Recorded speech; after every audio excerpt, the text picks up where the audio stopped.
to Unnecessary Roughness. I'm your host for Fantasy Alarm, Ray Flowers. Let's talk some busts in Week 13. You can find the sleeper video at Fantasy Alarm, obviously in the same section. Just click that little tab above there, or below actually when you're looking at this video. But here are the busts for Week 13. We're going to start out with the number 2. Everyone gets excited about Matt Hasselbeck, and he's looked good. He's thrown 2 touchdown passes in each of his last 3 games. But the 2 I'm referring to is the number of times in 3 outings that he hasn't thrown for 215 yards. Let me say that again. 2 of his last 3 games under 215 passing yards.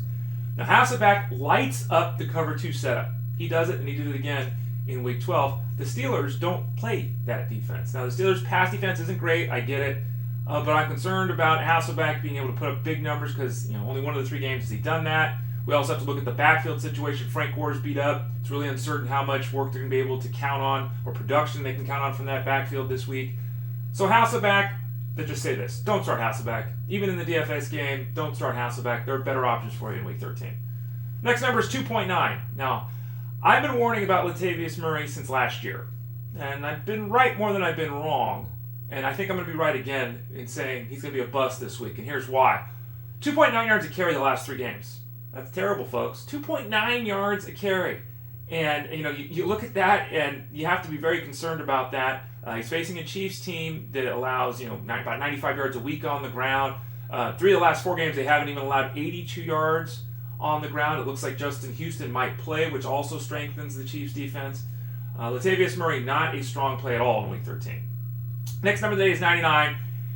Okay, I've been wrong and right about Doug Baldwin. Mostly right about Doug Baldwin. Been wrong the last couple of weeks. The last 3 weeks, he's honestly been about the best wide receiver in fantasy football. It's going to stop in Week 13. He had 99 yards after the catch in Week 12. 99.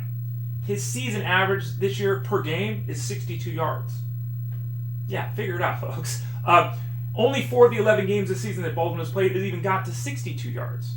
His average for the season. Doug Baldwin's been great the last 3 weeks. Don't chase points, folks. He's not going to do it a 4th straight week. And then finally, the number is 90.0 as in the percentage of games, 9 of 10, in which Heath Miller hasn't got to 50 yards receiving. He also hasn't scored a touchdown in 9 games. And I think some people looking at what happened when the Steelers took on the Seahawks might think, well, if they can go for 450 yards in the air against that team, well, of course, you start everyone. Not true. I'd be fading Miller, as I just noted. I'd be fading Marcus Wheaton as well. We still aren't certain that Roethlisberger plays. He should. We're still not certain that Miller plays. He's got a ribcage issue. He should.